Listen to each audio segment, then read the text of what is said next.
Felicidad.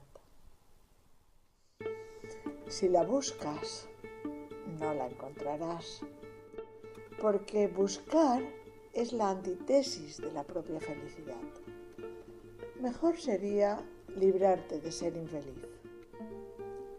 Nada puede darte la alegría. Está en ti. Es un estado interno. Surge de la paz interior. Felicidad e infelicidad son aspectos opuestos de una misma moneda y por ello inseparables.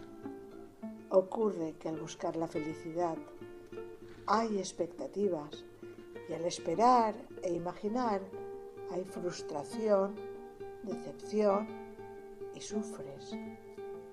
No la busques. Vive el ahora intensamente y no temas.